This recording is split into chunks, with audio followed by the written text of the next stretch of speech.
I'm going to ask you 6 questions that everybody should ask their mom while they can. Okay? We're going to get right into this. What is one thing you always want me to remember after you're gone? This is hard. Mom, hello, welcome. How do you feel about the setup here? More comfortable to sit, to be honest, with the table in front of me. The table, the black. Yeah. Oh yeah, the black is fine, but I mean, it's comfortable. I like it. Yeah. Feels more like you're ready to have a conversation. That, and I feel like you don't have to worry about your body position as much when you're on camera. Right. Remember the old viral clip of me doing this? Yes, I do. And you hanging and slouching and me saying he's slouching. Why is he sitting up? Well, don't worry about that. I'm an adult. So today, again, special episode. We're talking about a couple different things. I'm going to ask you 6 questions that everybody should ask their mom while they can. Okay? We're going to get right into this. Okay. Question number 1. What is your happiest memory of us? Us as all of us, or me and you? Me and you. Keep in mind, guys, I have 3 other siblings, Diana, Joe, and Victoria. But it's my podcast. This is about me, not them. So this is going to be between. It'll be a mix, but yeah, it's mostly you, I guess. A great happy memory of you would have to be when you sang "You Ain't Got a Thing" in 5th grade. And the funny part about that was when you were sitting in the kitchen and me and Aunt Laura said something about the end of the year, and you said, "Oh, I'm going to be in the talent show." We're like, "Doing what?" You're like, I'm going to sing," and I was like, how was he going to sing? And all of a sudden you belted out Louis Armstrong, "You Ain't Got a Thing." And you were fantastic. Like, it was crazy. In fact, you sang in the talent show, and then you sang at Papa's 70th birthday or 75th birthday. Yeah. And people were like emailing me about wanting to give you voice lessons. I had talent scouts out for me. Yeah, well, she was a voice lesson teacher, but talent scout. Yeah, that was pretty incredible. That could have changed the trajectory of my life if I said to myself, you know what? I'm not going to play football. I'm not going to wrestle. I'm going to go sing. Yeah. Who knows where I'd be? I'd be the next Sal the Voice at this point. But great memory. Well, let's not get crazy, but yeah. That's your favorite. That was one of the. Well, that's a memory that I sticks in my head because it was such a shocking thing for me. You were playing football. You were into different things, and then you just belted. I had no idea. You were already in 5th grade. It wasn't like. Yeah. And you never practiced. You never did anything, and it was awesome. So that's one of my very happy, fond memories of you.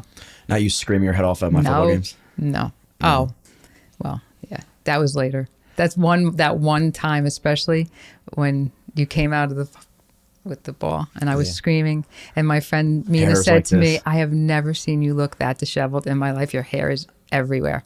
I'll never forget that. And Enza too said it. That's funny. But that was pure joy. But that's pure joy. But the other one was more for me. That was very cool. Yeah, the other one was a little more shocking, I guess. More shocking. And it was the first time I think I did something that was like...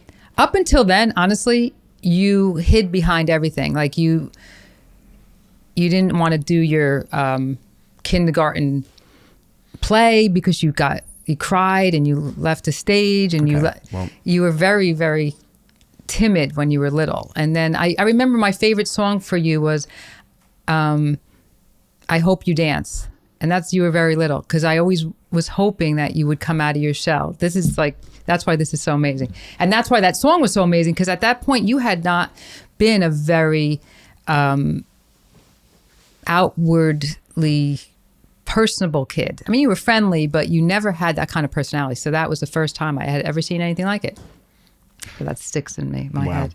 Yeah, I do remember vividly, I guess I was in kindergarten maybe, when I literally shelled up in what I thought was a panic attack at the time. I was ready to go. Oh, yeah. I was walking on stage and I just stopped. I think that was like, listen, it started in Taekwondo. Yeah. First time ever. What was I, 6 years old? Mm-hmm. Tell the story. Go ahead. So, quick story. He was really good at, what was it called? It was karate at that point. Karate. Yeah. And he got put up to a higher level. So, because he was doing really good in like Tiger Cubs or something. And he went into a big group setting, and they put him all the way in the back. He was like, I think you were 4, to be honest. And the sensei said, do jumping jacks. And you stood there, and you didn't like know how to do a jumping jack, but you did. And you like went into like some kind of stare, and you wouldn't respond. And he started screaming at you, do a jumping jack, do a jumping jack. And I pulled you out. Yeah. That was it. You didn't do it again. And then that woman actually came to the house about a year later to privately do some work with you so that you would start coming out of your shell. And then you got into flag football, which then helped. Well, it was a different woman. So the guy that yelled at me and scarred me for life. Yes, but then a woman the sensei came in. Different sensei came I in. forget her name, but yeah, she came and did you privately, who was doing the younger version. Right. And she really pulled you out. And then we started with flag football, and then you changed a lot. I changed a lot, but I do remember being young and lacked confidence. I was very insecure, didn't want to do anything like... Well, you were very bright, like Montessori, you were like brilliant, bright. You were doubling numbers really young. You were putting puzzles together like crazy, brilliant. And then you got to regular elementary school and you sort of shut down a lot. I wonder why. Yeah, I don't know. And you got very intimidated. Yeah. Remember the first day of school, you and Nico? I sure do. He went out one way. You were like holding your feet against the wall. We couldn't get you into school. I vividly remember 3 traumatic experiences.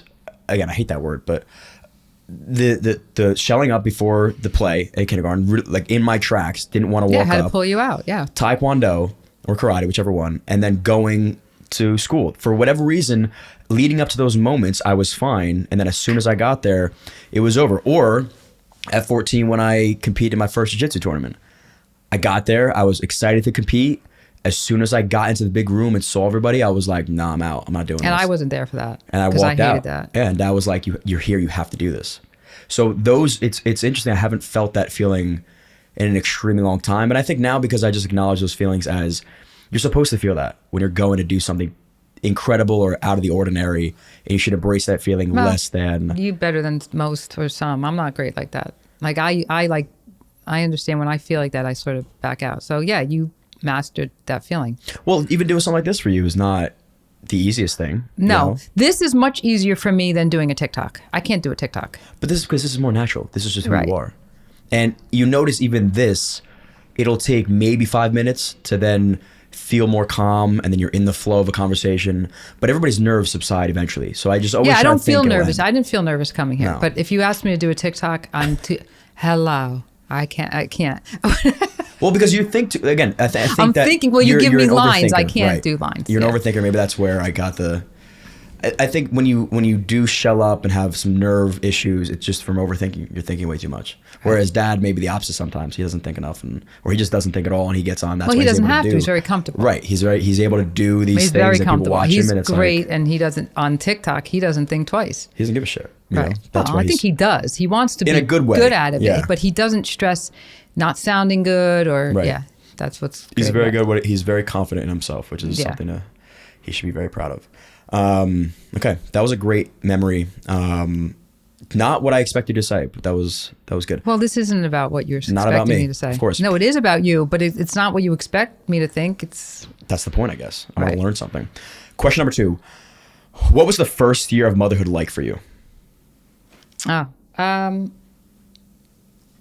Well, for me, I only wanted to be a mom. So it was like, I had a little bit of a hard time getting pregnant with Victoria. And then when we did, she was angelic. She was gorgeous. She had this stunning blue eyes. She was the easiest baby in the world for the first 18 months. Like, seriously. But so you have to remember, I got pregnant with you. She was only 7 months.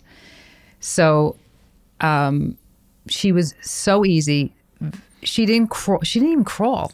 She like scooted. Like she didn't walk till she was almost 18 months old. So she was very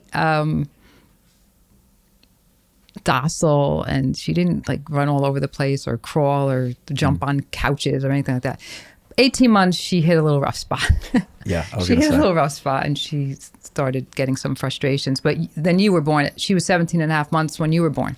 So it truly was 1 year of being a mom. But it's all I wanted, so it was good. I went to school with people that were much more motivated to be career women. I wanted to be a mom. So my dreams were coming true when I got pregnant. And it took me a little while to get pregnant, unfortunately. It took me like 3 years to get pregnant with Victoria. So it wasn't a natural thing. I had to go through infertility.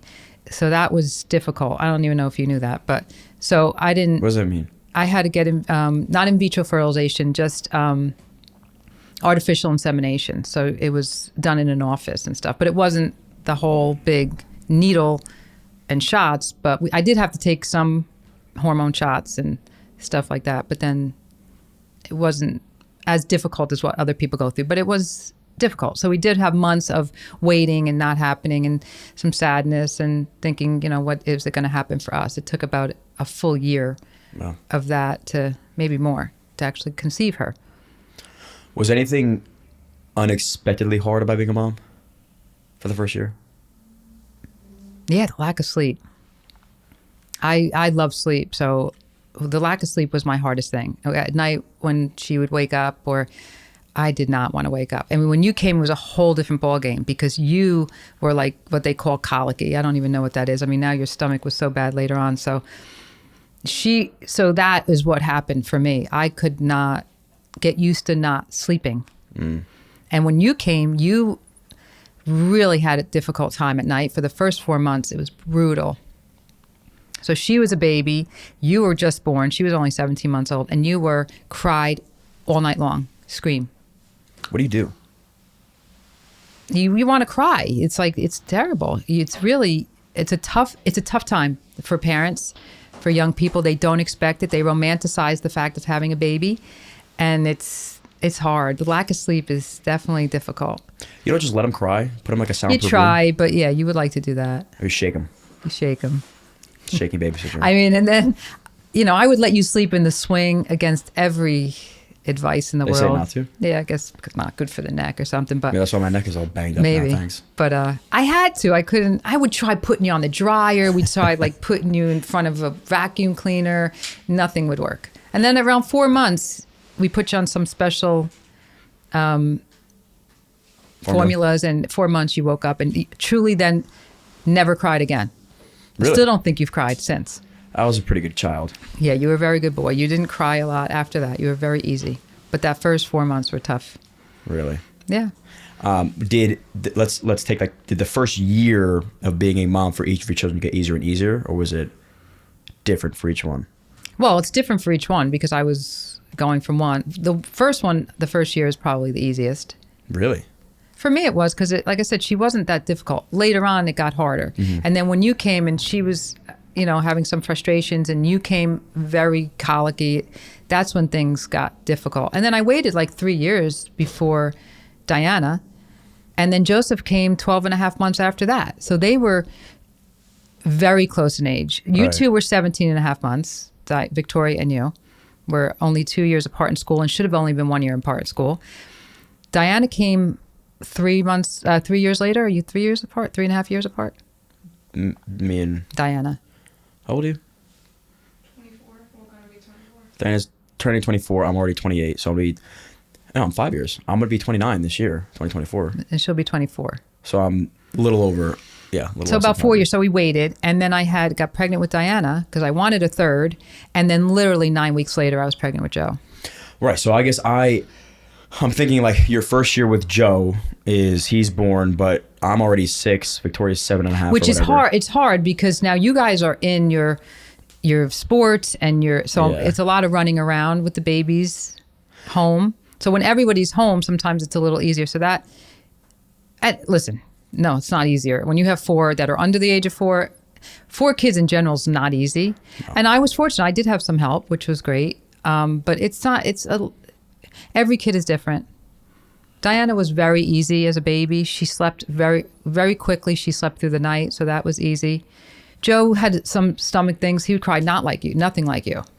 No one was like you with the stomach and the crying. But Joe was just hungry. I mean, I used to put literally 5 bottles in his crib at night, which is not good parenting advice. Sorry. Well, he's 6'4", so you did something right. You should have put more bottles in mine. I used to line them up, and he used to just, in the morning, I'd wake up and they were gone. And that's like, you don't do that. And that's why his teeth probably aren't very good because it's really bad for the teeth. So you don't do that. But I had no choice. It is interesting to think about because it's inevitable that you're not going to be able to provide your 4th with the same attention that you do with your first, right? Everything is on Victoria. But better intention. Like to me, it was almost better because you're calm. Like I would have never put 4 bottles in the crib with Victoria because I was heating the bottles still at night for Victoria, thinking you had to. Yeah. With Joe, you're better because you're not as worried. So you shove the bottles in. All right, it's not what you're supposed to do, and I get it. but it helps you stay a little calmer through the night. It's pretty symbolic for like life though, right? Like number one, you get better at things by doing it. So like by your fourth, you're way better. I wouldn't say better. You don't think you got better? No, I don't know if I got better, just you're more laxed. But that's what I'm saying. It's like this inverse of the more you let go, the better it actually gets. You did get better. You just didn't realize you got better. You should have been that lax the first one, but it's impossible to be able to be that lax. Definitely. You can't be because you're thinking. Right. And when you're on your fourth, you have 3 other people you're thinking about. So it's not your focus. That's why I always say it's as hard to be a mother of 1 as it is to be a mother of 4 or 15, because you don't think any less about that child than you think about 4 children or 10 children. It's just there's more to think about, but you're thinking just as much about the 1 if you have only 1. So I always say there's any mother, no matter if she has 1 child or 10 children, it's just as hard. The thought process is just as hard. Interesting. And I'm trying to think of like if us 4 are any different based on how you raise us, and I don't feel like there's anything that we have as traits because you raised us one differently than the other. I'm sure there is, but I don't know. I mean, I was 34 and 35 for Diana and Joe, and I was 28 and 29 for you and Victoria. So I'm sure we were older. You know, life was different financially. We had a little more money. For them. But I'm saying like, right. But my point is, I don't know. Really That's notice... you from your perspective. I would say every person would say their experience is different. Every perspective of every child being born is very different. Yeah. We'd have to really dive deep into the psyche of your children for that one. Okay, next question. What is the nicest thing I've ever done for you? Saying us now. Okay. You know, this is it's not a hard question. I can't really name one thing specifically because I think the nicest thing that you do for me is you talk to me. And as a boy or a man, that's not easy, but you do. And you always have. Talk to me. You let me talk to you, which is sort of nice. Like a lot of times I'll call and I know you don't agree with what I'm saying, but you'll listen. And I don't know if I'm sure a lot of moms have that, but I'm fortunate to have that with you. And it's always been the nicest quality in you. People probably wouldn't think that about you because other times you're maybe not as engaged, but with me, you've always been. And you're very forgiving to me. You don't hold a grudge. I could say of all my kids, I could say whatever I want to you. And you'll always accept my apology. You never hold it against me. And you really love me unconditionally. And that's the nicest thing that you can do for me as my son. And you have been really supportive. Yeah. Wow. That's a good one. Hear that, dog? Yeah, that's not bringing other kids up. I'm talking about you. I know, but I guess like you said, but I've applied that now to my own life. Like I know a lot of what you've done for me has come out of love, and maybe in the beginning you've let anger and passion is always just a sign that you really, really care for somebody else. So anytime you've yelled at me and you've said things that are a little bit nasty, I never take them as mean. I take them as just really, really cares. So I'm never going to hold a grudge over somebody that birthed me. It just doesn't seem to make sense. And then I try to apply that in life. Like if somebody really cares about me and loves me and you flip out, but then you're genuinely sorry the next day, who am I to hold a grudge? Life is way too short because I never know, what is that going to do for me holding a grudge? That's a gift, John. Well, it's from you though. Yeah, I don't hold grudges, but when I'm done, I'm done. When I'm done, I'm done. Like that. I don't hold grudges. I notice, I don't know if women are more like that than men. Maybe it's just character wise. I see that in people, and I see people hold grudges or say I'm done forever. And I'm like, why? Like, why are you? Well, you it's can not learn that from. No, because it's not like you're done forever. Always be for a bad reason. Sometimes you're done because it served its purpose in your life, and you only wish the best for everyone who's ever passed through your life and has given you something. Every person that's ever come into my life has given me something, and I love everyone for that. And that's something that life teaches you. I'm much less judgmental now as a person than I was. So I would say, yeah, I like to be forgiving because it's easier, honestly. It's as hard as it is. In the end, it's actually easier, but you don't realize. I mean, it sets you free. Like forgiveness sort of sets you free. That's what even I feel. if you don't have to have a major relationship with that person anymore, and you hope they forgive you and you forgive them for whatever happened in your past. It's actually freeing. Yeah. That's, again, it's like you think about it in reverse. Like God would want you to forgive this person. My gosh, I mean, we don't want to go starting the gospel stories, but I mean Jesus is forever forgiving. Right. So that's not even, if you lived every day like that and everybody lived every day like that with no judgment, complete forgiveness, we'd have a better world. But unfortunately, we're all human, right. Or we would be Jesus, but we're not. Exactly. We talked about faith on the last episode a lot, so it's very fitting that we talk about. Well, I mean, I've always been faithful, always been spiritual, as people used to say, source or whatever. It was always God for me. Now stronger than ever.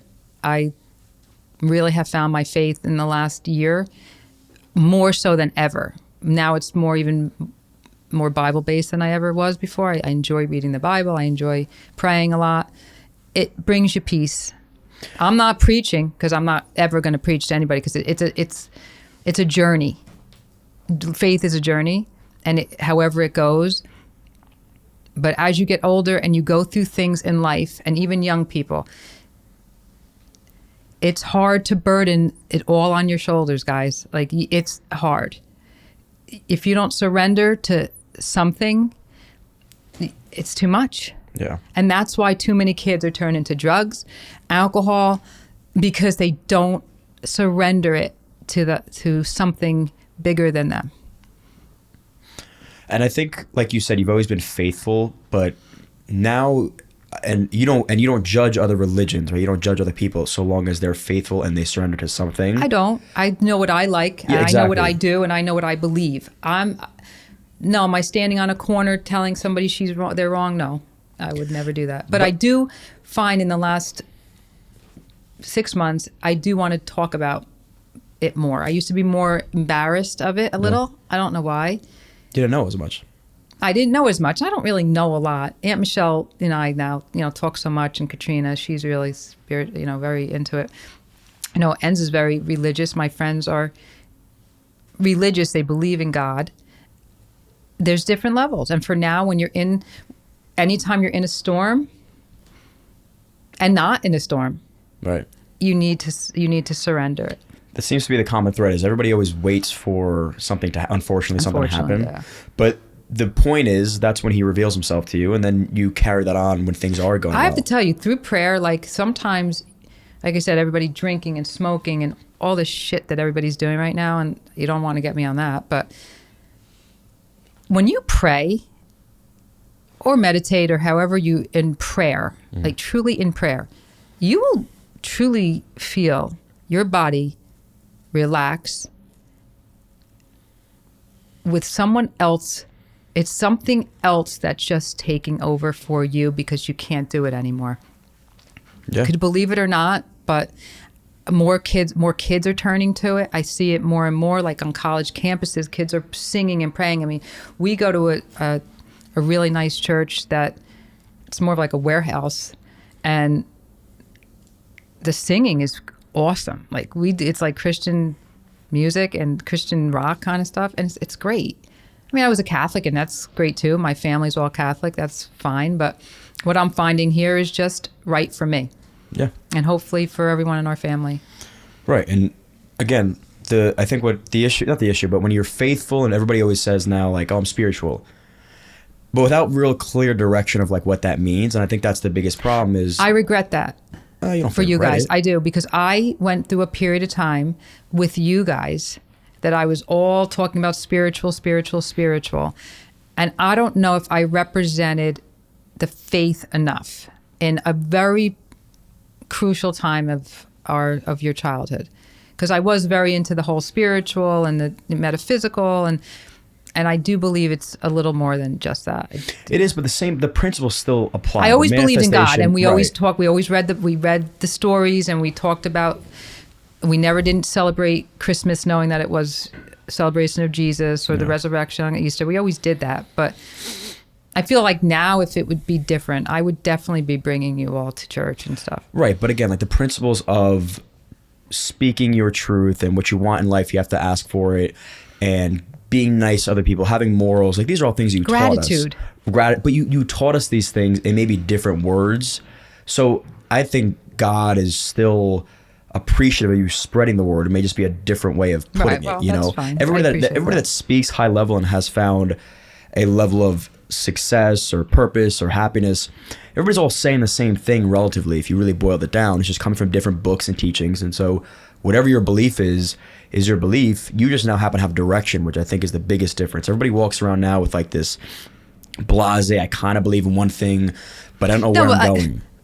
I mean, I saw a podcast, I don't know if I should say that, but about a guy who's a Christian, right? And he starts talking about, you know, smoking weed to read the Bible and really getting deeper in it. No. Sorry. You don't believe in that? Nope. No, because you're not getting deeper. You're just stoned. But maybe that helps him get deeper. No. Sorry, I'll disagree. That's fine. That's where I'll disagree, because I do believe that your faith will come with clarity, and clarity only comes with sober mind. Sober mind brings clarity. Clarity brings strength and belief and faith. Right. Not anything else. But that's where our young people are confusing the two. Wow, I feel this crazy connection when I'm high. Yeah, of course you do. Yeah. Right. What happens when you're sober now? Do you feel the same way? Right. And I would love for everybody to try to feel that feeling when they're not. Right.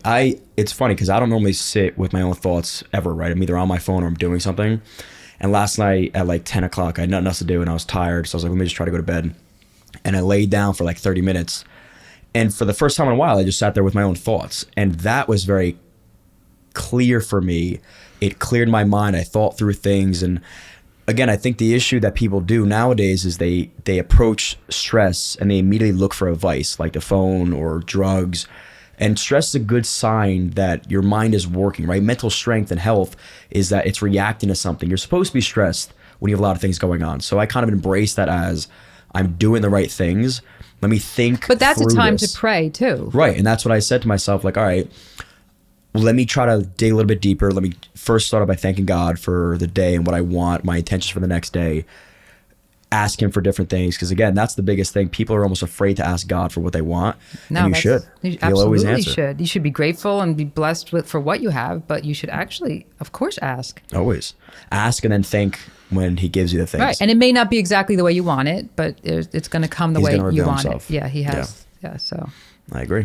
Well, I didn't know that was going to go into that. But listen, you are who you are, and that's how these podcasts go. You can talk about whatever you want.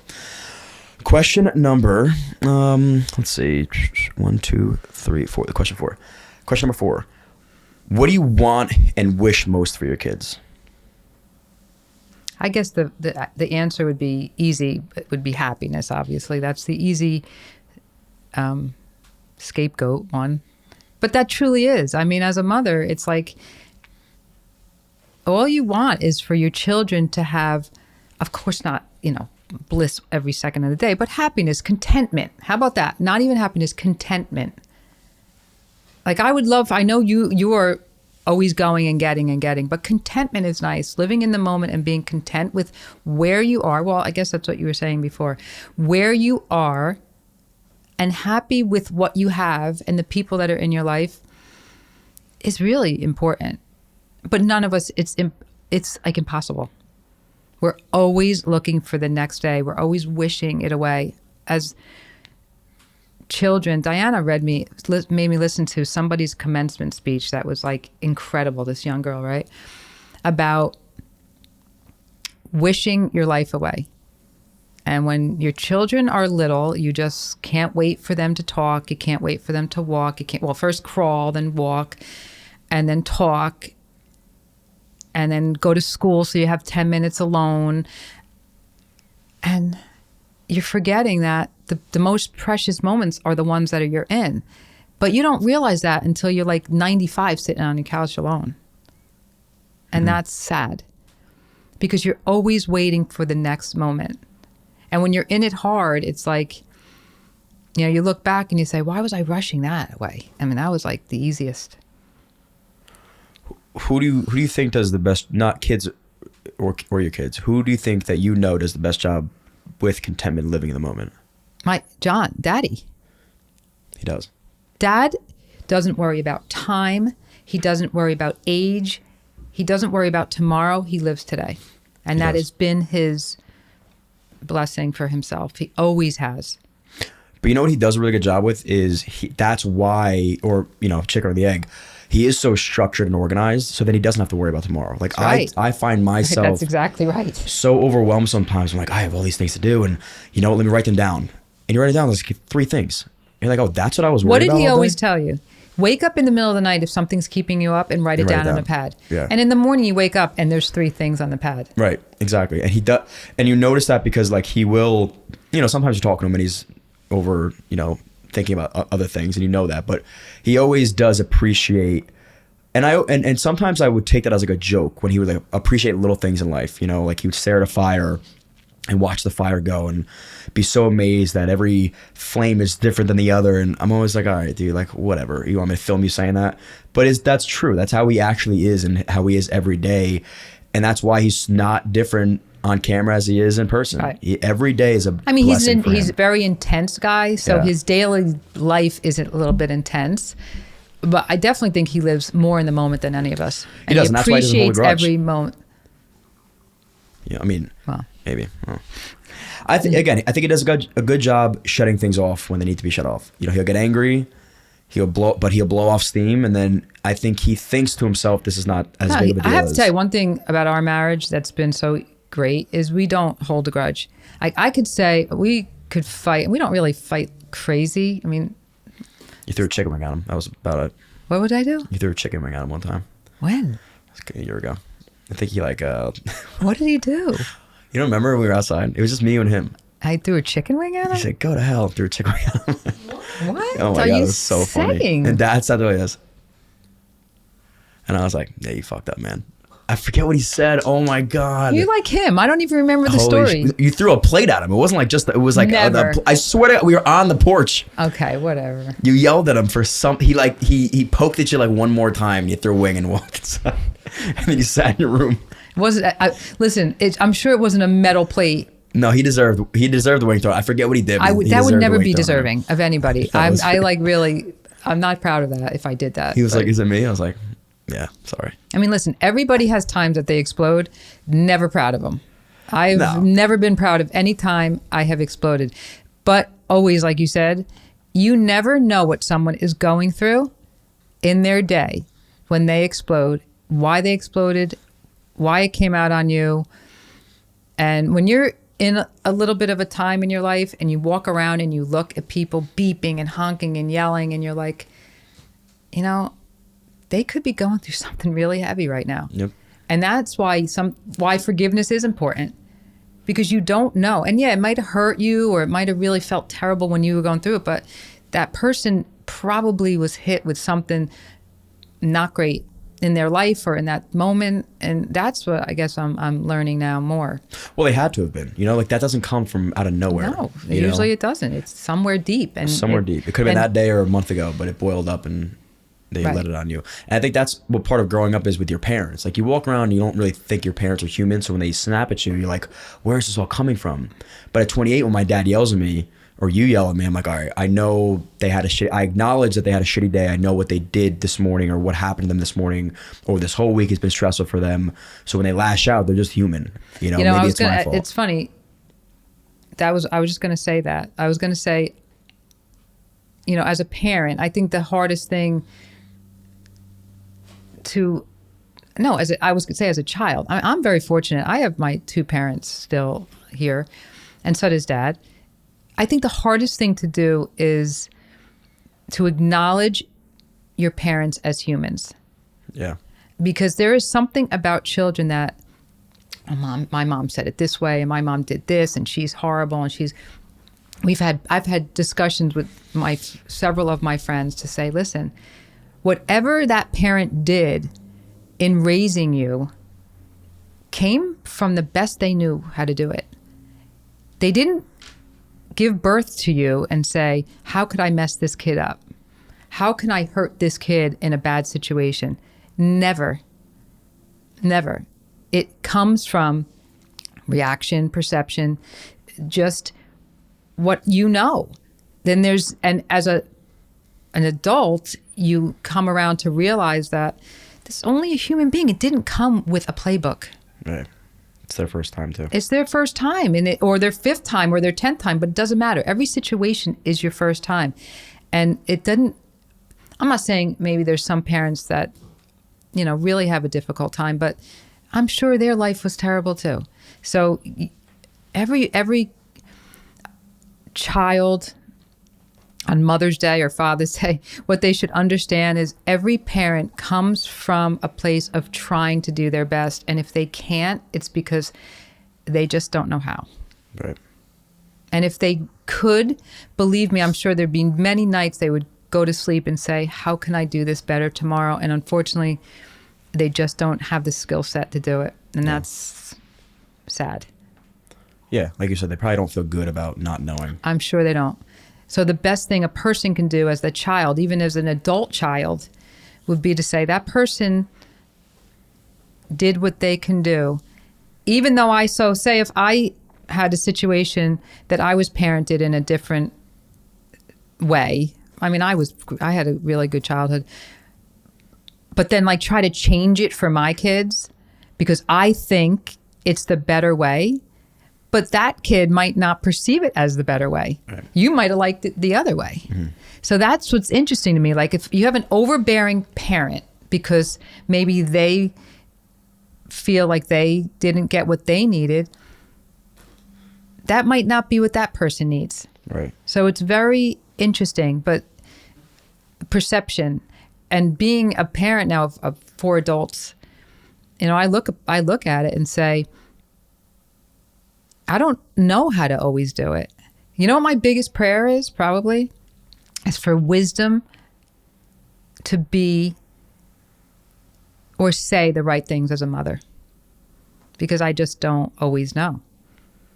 And every kid thinks their mother's supposed to know. Like you're supposed to know if I took this and threw it across the room as a 4-year-old, you're supposed to know exactly what to say. What is it? What's exactly what to say for that person to never do that again? You don't know the answer. Right. There is no answer. There is no answer. Then that's another thing. Like when people ask advice, you say to me all the time, oh, you have great advice. The thing with advice, and I do love talking. I want to talk through things. And sometimes I probably am more pushy with my advice, but there's really no direct advice to give to any one given person because everyone sees life so different and everyone needs something different. Some people need, a swat on the butt, and some people need a hug, and some people need just a conversation. Some people need you to pick them up and take them for ice cream. Every person needs something different. Yeah. And it's really hard to know which person needs what. It's funny. I just saw a clip yesterday about when somebody's going through a tough time and they seem like they don't want to do anything, right? Maybe they're depressed or whatever. The last thing you want to do to them would be berating them with the question of how you feeling today. Because when they don't feel good, the last thing they want to say to you is, I don't feel good still, or they don't want to lie to you, right? So they said the best thing to do is, like you just mentioned, an excuse just to get up, right? Hey, I want to come over, and he said, make s'mores. I don't want to do it alone. I want to do it with you, or I want to go get ice cream. Right. That may work for that person, but maybe somebody else does need you to say, hey, how you feeling today? Because that person isn't used to being able to say, hey, I don't feel that good right now. So you do have to treat people, I guess, individually. And I'm sure as a mother, you've had to learn. Well, and I still am learning, but that's the whole thing. You don't know what that person needs. I mean, I would say there's times that, like me, I'm a person who doesn't love going out, right? You need it. No, I don't necessarily need the going out that someone else might think. Like going to a bar is like my worst thing. I hate it. So like when someone said, oh, you need a girls' night out. No, I don't. I'd rather you come sit with me or invite me to your house, sit in the car with me, because whoever knows me, that's my thing. Yep. Shout out to the ladies. Sit in a car with me and have a drink of Starbucks, or me making my own faux bucks now, not dish whatever. We save cash over here. Every no, dollar it's counts. not cash. It is cash, but it's just the principle. Yeah. Because you get to raise something 50 cents in one day wasn't fair. Ridiculous. Even though I still go once in a while, but That's not right. as much. That's what I love. My friends know that about me. Yeah. They know not to push. If I'll say, they'll say, you want lunch? No, not really. Okay, let's just go in the car ride. That's perfect for me. Mm-hmm. So the answer isn't always, go exercise. No, thank you. I don't want to ever. Right. That's not, but that's good for your soul. Not really. For me. Right. For you, it is. That's not always the best thing for everyone. Getting out, it's outside is wonderful, but that person might just need to sit in a chair or take their dog for a walk or go for a nice slow stroll or go. That's maybe enough for them. That is interesting, and that's something that I've seen like Dad learn to do, right? Because in the beginning, Dad is a very type A alpha, would force what he knows works for him on other people, right? Let's get out and let's fix the problem. And some people don't need that, but I think I've watched him adapt and learn, or attempt to learn somebody first. So if somebody does need to grab a drink at the bar and that works for them, great. But if going for a walk works, he's willing to do that too. And you even saying that has me thinking about what my friends may need. Maybe some of my friends do just need a conversation on the couch, and I don't give that to them because I'm always, let's go to the bar and let's go talk to girl, whatever it may be. I was never the person. I never wanted to go to a bar.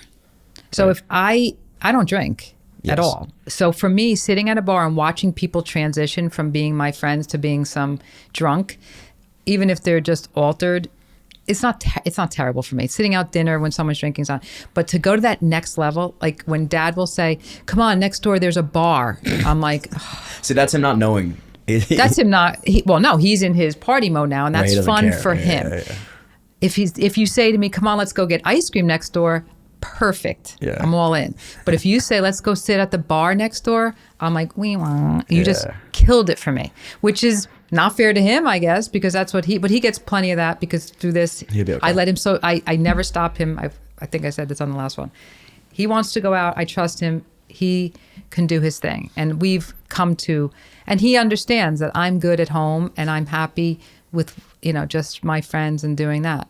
Well, transparent, he wouldn't really give a shit. Like that's he's very good to you when you want things. And when he wants to go to the next bar, he's going to go to the next bar. That's true. And you're going to let him do it. And that's, I think, the symbiotic relationship that you guys have. No, that's true. So that's like you said, as a parent, it's the same thing. Everybody needs something different, but you don't even know.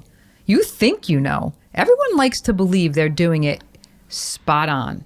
And you've said this to me a lot. What did you call me that time? That you dealt with imposter syndrome, but... Yeah.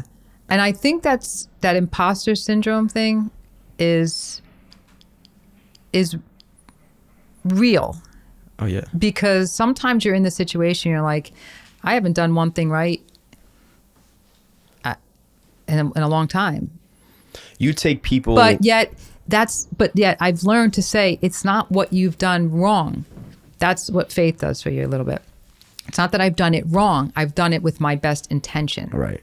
So that's what you have to do, because you don't want to sit and say, I haven't done anything right, because you've done everything you thought was right. Right. You could speak in way more confidence when you are doing your best, because that's it. That's all you have to give is like, look, I'm giving it all to you. If it's right, great. If it's not, I'm sorry, and I'm going to keep learning. But you don't waver because you know you're giving it your all. Yeah, and sometimes even when someone asks opinions, when I was younger, I was able to think I could help solve problems. I think better than anything is listening and not giving advice sometimes. And it's hard. You could talk through a problem with someone, but giving total advice is something I'm learning as I get older and I go through some stuff. Advice isn't always the best thing. Listening, understanding the situation, and just letting the person talk through it is probably the best thing. What do you think when you said, like, when you're upset and your friends know you, like, to not go to the bar and you just want to sit in a car? What do you think I need when something is wrong with me? You need to go to wrestle. You like to physically get your stress out. You either need to work out for 2 hours or you need to go wrestle. But you do like to talk. See, you don't want to think you like to talk, but you do like to talk. But you talk and then that's it, you're done. And then you would probably like to do something physical. I don't think, you say the bar and all that, you don't really drink your problems away. You never have. You're not a guy that says, oh, I need a drink. I got to go get a drink. I think you drink socially. I don't think you drink as much as even you try to maybe act like you do. But don't tell him. No, that's okay. Because Dad used to do the same thing. Oh, yeah. Dad used to have a drink and like shoot the shot over his shoulder. It's all facade. Because he didn't want to be completely altered when we were younger.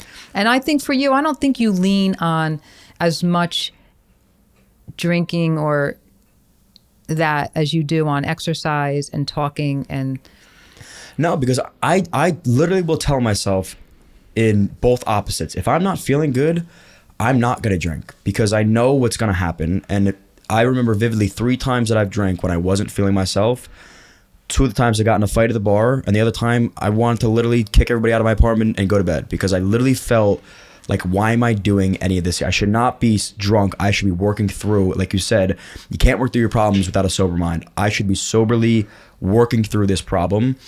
I like to do the opposite. I like to I said this on another podcast, almost earn the drink, right? I feel great about a hard week of whatever. I feel like we're making progress. I felt productive. Let's go out and have I love celebration. Let's go out and celebrate small wins. Because then you go out and drink, and yeah, you can let loose and let go of whatever you're dealing with. Yeah, I'm not saying, I mean, that's something I'm not good at. So I'm not good at drinking and letting go or letting loose. I don't I'm not a get let loose person, really. No. I don't know if anyone notices. Yeah. Which I could use a little of that. But once again, I am who I am. You know, like I have a hard time jumping up and down for joy. Like, it's just not who I am. It takes your probably son that one playing time football. at the football, you know, and watching Joe play. I mean, there's times that I've been, you know, able to go there, you know, Diana cheerleading. Oh, right. Yeah. Well, they placed 3rd out of 3. That was such a great day. Victoria dance, you know. Or they placed SDA. first. They placed first out of 1. That was amazing that day. I'm kidding. Diana was a very good cheerleader. No, she really was. But she's not on camera to defend herself. Sorry. That's what you don't get for not sitting in the table. But anyway, so like I'm not that mom that like, oh yay, right. You're not. I'm not. But I'm real, so I'm not going to like be. Real. So when things are good, you'll know it because I'll say how great it is. But when things are bad, I'm going to tell you too. Like, that's the thing. So I'm sorry about that. You're very upfront about when things are bad. That's okay. But we know you're honest. Yeah. Well, that's the thing. How do you know when someone's honest if they're constantly blowing smoke up your butt, right? That's one thing you never do. No. You're very clear with your feelings. Okay. That was good. Good answer. Okay. I forget the questions. Though, it was what do you want or wish for best for your kids? But I liked your answer. It was to be content, to find gratitude, to find the words to use to speak to other people, to better understand themselves. That's a good one. Question number 5, what is the best part about getting older? Nothing physically, but I mean, you know, withstanding the test of time a little bit, so I'm okay with that. I mean, you just have to accept that. The physical part you have to accept. As a woman, it's way harder than a man. We go through a lot. Well, all right, let me ask you, what is the worst part about getting older? No, you don't have to ask me the worst part about it. I don't. Well, the question was, what is the best and worst part? Okay, that's fine, but I don't. I mean, no, I'm saying the physical part as a woman is hard. I mean, menopause is very hard. Emotionally, it's very hard.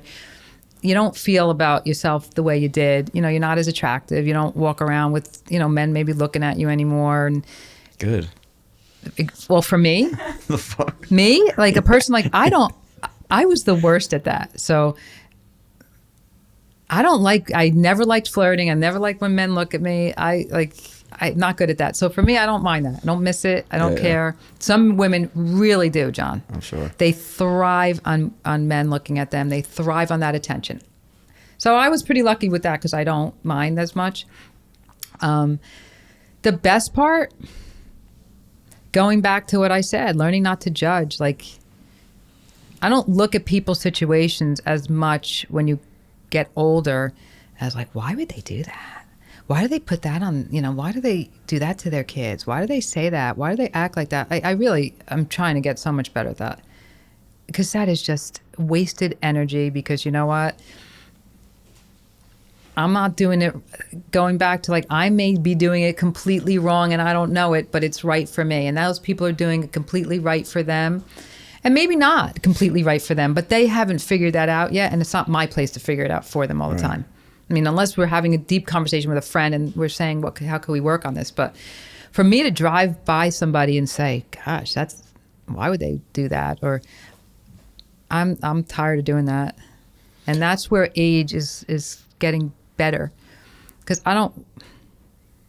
everyone could sit at me and look at me right now and judge what I'm doing, and I don't want it. I don't want to be judged, so I don't want to judge anymore, and that's where age is helping me. Do you think you've learned to live in the present more as you age? Sometimes when you guys are all together and it's really good, and I'm sitting there, I'm like, I wish I could keep this forever. Yeah. There's things right now that I would like to move past, but, I think, as you get older, you do embrace the now. Cherish the... And you cherish, and you look back a lot, and you say, I wish I didn't push it. Like bath time, I used to get so frustrated. Like, why? Right. Like, why are you so frustrated with these 4 beautiful kids in a bathtub? I mean, what's next? Where are you going? Yeah. But that's what you do, because that then was hard. That must be why grandparents love that stuff. That grandparents are better at it, because they don't sweat that stuff.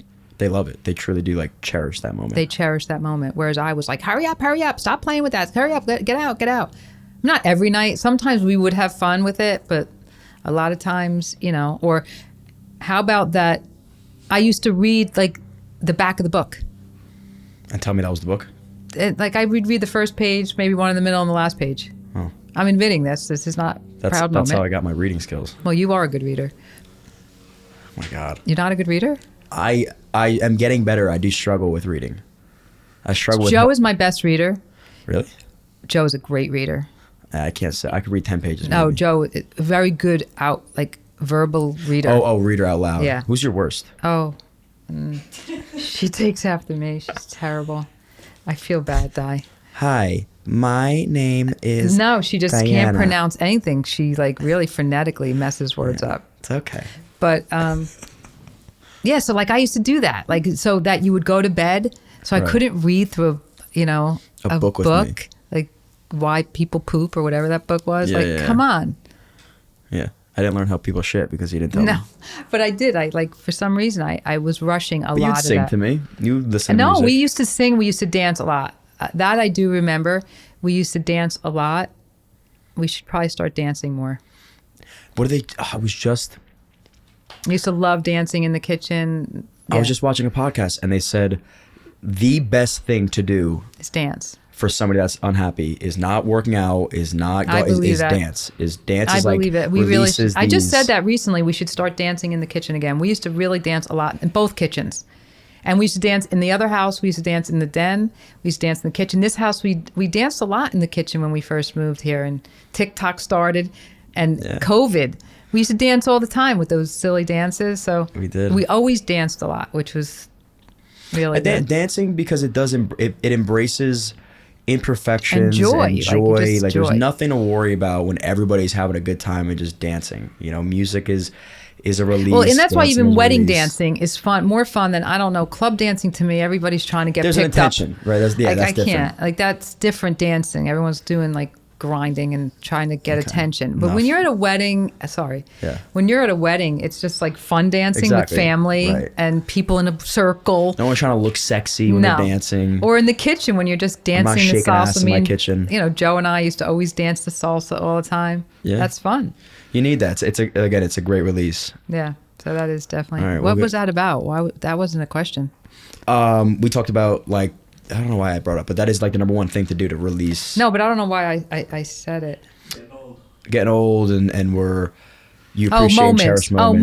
Moments. Those were great moments. Yeah, I do remember. Practicing Victoria's dance in the kitchen Victoria's was fun. wedding dance was great. Well, what about when you and Victoria used to Pennies from Heaven? Pennies from Heaven or Rent? You used to sing Rent all the time. I have videos of you and Victoria singing Rent, inappropriate words. Yeah, all the time. Yeah, I used to do it almost every night Victoria before says bed. It's still on Christmas. John, let's do the Pennies from Heaven.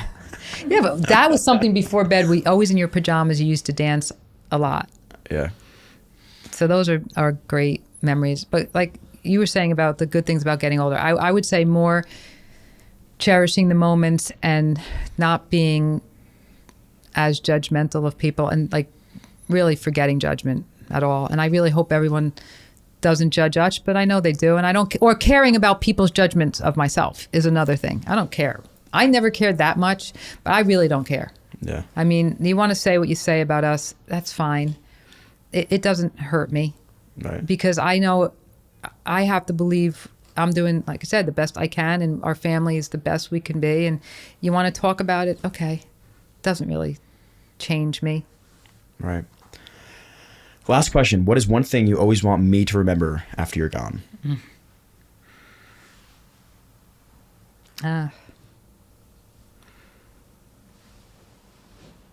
This is hard.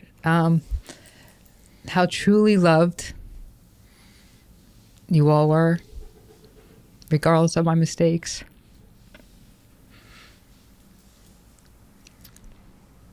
That's about it.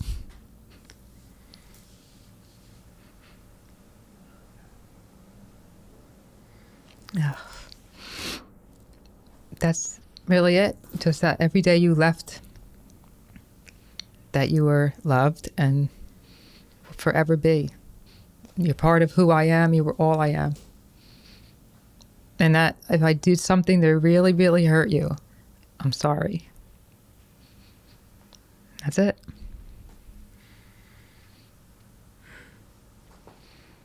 Cut. Wow.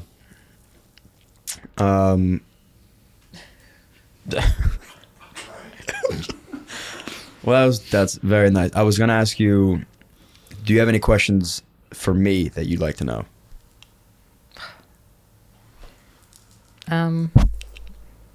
I think I think that I know. I don't question anyone. I don't question the love of my children. That is one thing I don't question. As angry or ever, I never question. Victoria, you, Diana, Joseph, I never question your love for me. So my questions would be, I don't even want to ask you the question, did I do a good job? It's ridiculous. So I'm not even going to ask you that. I just hope I did the best what you needed. Well, it's interesting, right? Like the title of this is, 6 questions to ask your mom while you can. And these are questions that I would have never sat down and asked you unless we had this podcast. So I'm so thankful that this is the reason for me to go and do this. And I do think that more mothers and sons and siblings or whatever should sit down and have conversations like this, because they are very important. And these are things and that they are. know. Like, I mean, I could sit here and say I probably have never asked my parents that, and how blessed I was as I'm an adult and I still have parents that sang happy birthday to me on the phone on Monday. At 58 and meant it, Right. with all of their hearts, as if no different than when I was 10 or 25, and how blessed I am that I was raised with as much love as I could give back to you guys. Yeah. Yeah, this was great. Again, I'm happy we got to do this. I love you, obviously. Anybody that's out there watching this, thank you for watching. Hopefully you get to do this with your mom, dad, sister, brother, whatever it may be. Hope you pulled something out of this. But that's it for today. Like, subscribe, share, all the good stuff. Love you guys. Bye. Bye.